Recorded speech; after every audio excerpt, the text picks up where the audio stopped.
¿Qué tal? Bueno, vamos a introducirnos en el módulo 3 con algunos autores y algunos temas que queríamos hoy comentar para ir como redondeando este curso sobre políticas sociales en América Latina y el Caribe. En este sentido, quiero traer tres autores. Uno de ellos es Carcañolo, el otro Armando Barrientos y finalmente un texto de José Adelantado.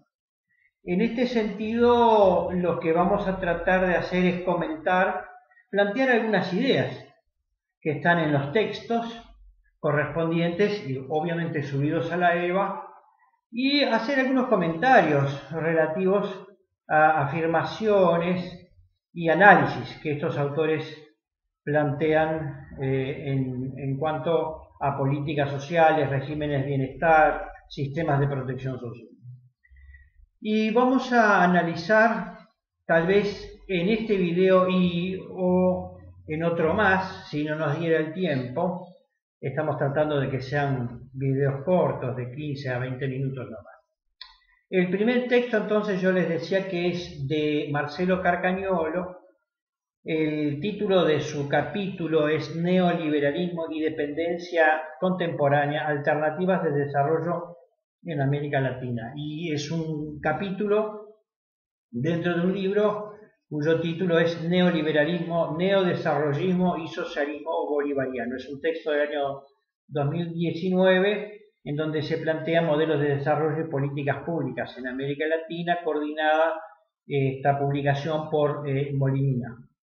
En este caso también en la guía de lectura que acabo de subir a la EVA están señalizadas las páginas específicamente que habría que leer, que corresponde obviamente al texto, al artículo, al capítulo del libro, mejor dicho, de Carcañolo. Y allí, entre las ideas que plantea Carcañolo, quiero destacar tres, básicamente. La primera, en donde él afirma que el neoliberalismo no es solo una política económica, sino una estrategia de desarrollo. Es decir, es una forma de considerar la economía articulada a la política y a la dimensión social en su conjunto. Es decir, no solamente se remite a la política económica como pareciera que algunos la toman, sino que es mucho más profundo, ¿verdad? En este sentido, él plantea como dos características que justamente identifican a esta estrategia de desarrollo. Él prefiere hablar de estrategia y no tanto de modelo de desarrollo, ¿no? Aunque sea discutible, pero estamos de acuerdo. La primera característica que él señala es que esta estrategia de desarrollo apunta a la estabilidad macroeconómica. Este es como el fundamento de este abordaje, de esta perspectiva de desarrollo. Lograr la estabilidad macroeconómica para eventualmente obtener las demás metas, los objetivos que se plantea esta estrategia de desarrollo. Y en segundo lugar plantea también que se hacen necesarias reformas estructurales. Como él dice, deben implementarse reformas estructurales. Y él allí menciona a la liberalización, la desreglamentación, que es lo mismo que hablar de desregulación, las privatizaciones, como se notará, forma parte o de alguna manera el consenso de Washington lo expresa o manifiesta con claridad. Bien, si estas dos condiciones son básicas para el desarrollo de una estrategia desde la óptica neoliberal, como hemos observado, esto aconteció en los 80s y en los 90 particularmente, y también en los años recientes, en Argentina, en Ecuador, tal como lo habíamos señalado cuando analizamos en los casos singulares, en Chile, en Ecuador, en Brasil, en Argentina en la época de Macri no hace muchos meses atrás. Yo quiero señalar en este sentido algunas coincidencias y algunas discrepancias. Nosotros habíamos dicho que el texto de Carcañolo es crítico respecto al ciclo progresista, el primer ciclo progresista, esto es del año 2000 y poco al 2015 aproximadamente. Y allí Carcañolo hace mucho énfasis en que en realidad este neodesarrollismo, del cual ya habíamos hablado en presentaciones anteriores, en realidad lo que hace es, entre comillas, digamos, edulcorar o matizar esta estrategia neoliberal, que en definitiva este ciclo progresista no transformó en profundidad. Yo puedo estar de acuerdo con algunas de las críticas que hace Carcañolo a las políticas públicas desarrolladas en este periodo. Sin embargo, no estoy tan de acuerdo cuando él manifiesta, por ejemplo, en uno de sus pasajes, que las políticas sociales del neodesarrollismo son las mismas defendidas por los organismos internacionales. Sí y no. Es decir, una primera coincidencia puede ser, sí, que lo fuere por la expansión de los programas de transferencias condicionadas, ¿verdad? Que no fueron novedad de los gobiernos progresistas, porque ya en México en los 90 ya se había empezado a aplicar. Sin embargo, no podemos afirmar que todas las políticas sociales fueron de las características del propio neoliberalismo. Cuando se habla, por ejemplo, de desregulación, es claramente en sentido contrario la política que fue aplicada en Argentina y en Uruguay hasta ahora con la regulación del mercado laboral, es decir, la instalación de la negociación tripartita y la intervención del Estado en esa reglamentación del mercado de trabajo, ¿verdad? En la negociación colectiva fue fundamental en los países que yo he señalado. Del mismo modo que él habla de privatizaciones cuando tenemos casos justamente en Argentina con la renacionalización de los fondos de las administradoras privadas de previsionales, se apunta exactamente a lo contrario, en el sentido contrario al que plantea la estrategia neoliberal.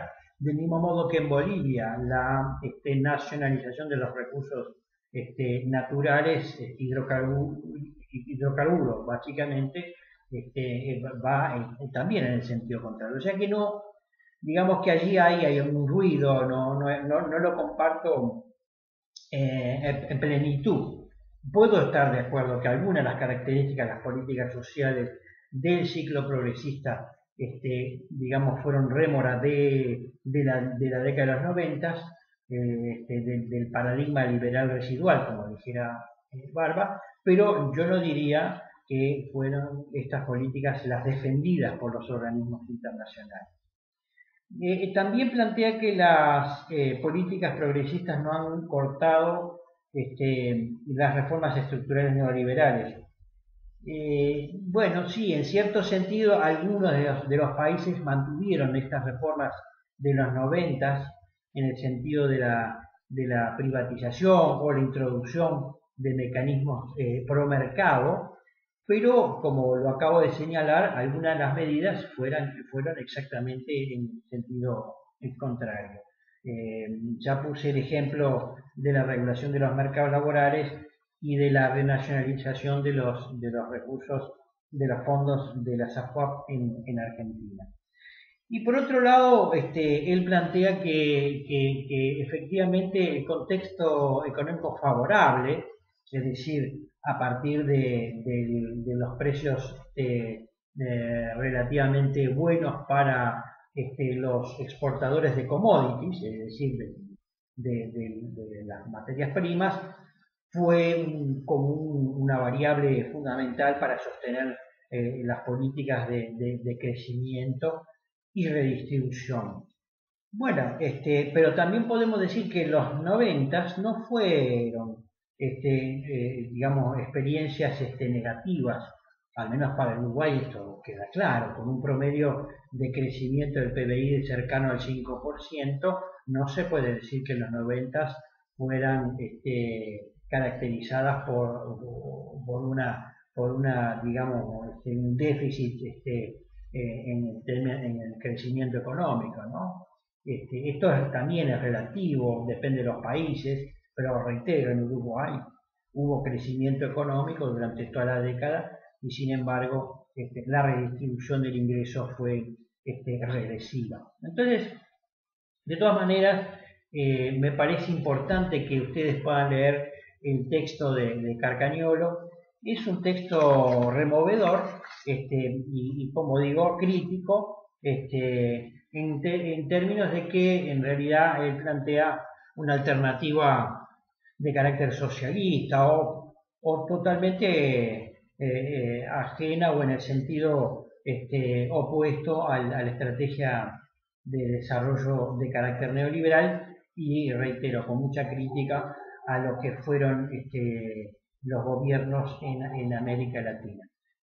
Reitero, se puede compartir o no, pero de todas maneras me parece un artículo, un capítulo bien interesante a ser leído, examinado, analizado con profundidad. El otro texto que quiero recomendar es el de Armando Barrientos. Este texto es del 2012, Dilemas de las políticas sociales latinoamericanas hacia una protección social fragmentada, se pregunta Barrientos.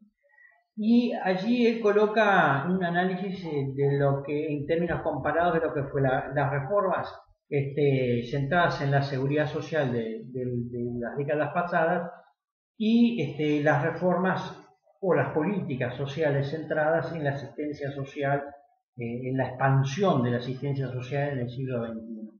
Allí hace algunas anotaciones, justamente plantea la fragmentación y la segmentación que hubiera podido dar origen esta política de creciente expansión de la asistencia social, y allí plantea una tipología de programas de transferencias, una tipología ideal, ¿no? Entre comillas, en donde habla de los programas de transferencias puros, es decir, básicamente las pensiones no contributivas, los programas de transferencias de ingresos con servicios suplementarios al ingreso y los programas integrados de combate a la pobreza con acceso preferencial a los servicios, en donde él distingue precisamente de cómo se concibe la pobreza, si es efectivamente un problema de ingresos, ¿no? Entonces serán los primeros tipos de programas, las transferencias puras,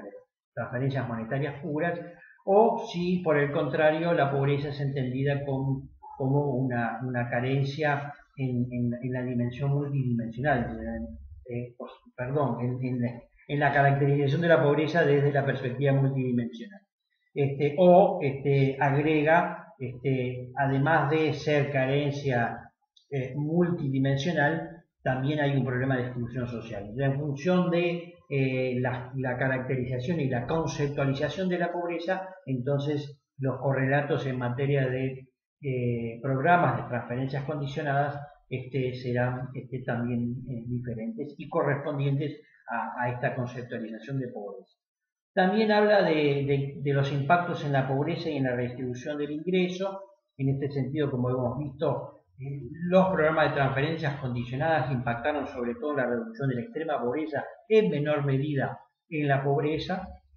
En la disminución de la pobreza tuvo mucho más que ver la dinamización del mercado laboral, el crecimiento de la tasa de empleo y el mejoramiento de los ingresos laborales. Finalmente, él plantea que en el medio y largo plazo, él dice textualmente, en el medio y largo plazo, los sistemas de protección social basados en el principio de ciudadanía serán más incluyentes que aquellas basadas en el principio de contribución o las contributivas.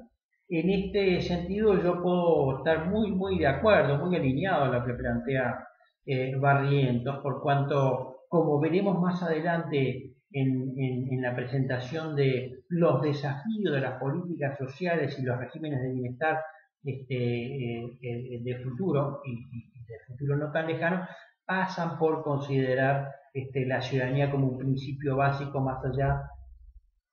más allá, reitero, de lo que significa las aportaciones o los sistemas contributivos. Lo que no niega la necesidad precisamente de articular un principio u otro, ¿verdad? O, dicho de otra manera, la expansión de la asistencia social con base en el reconocimiento de los derechos de ciudadanía no excluyen políticas activas, por ejemplo, de generación de empleo y cuidado de los ingresos de los trabajadores. Los dejo por aquí, voy a retomar en un video en minutos nomás, voy a subir los dos al mismo tiempo porque en el segundo quiero hacer mención a los planteos de José Adelantado cuando habla de los cambios de paradigmas y el enfoque de condicionalidades de Clayson y Clay, y también quiero hacer relación con un texto que yo también sugiero leer de mi propia factura, que tiene que ver con coaliciones sociopolíticas, coaliciones pro bienestar, como lo he venido estudiando en los últimos años. Bien, así que nada, lean estos textos y a continuación les voy a grabar el siguiente video con estos otros autores.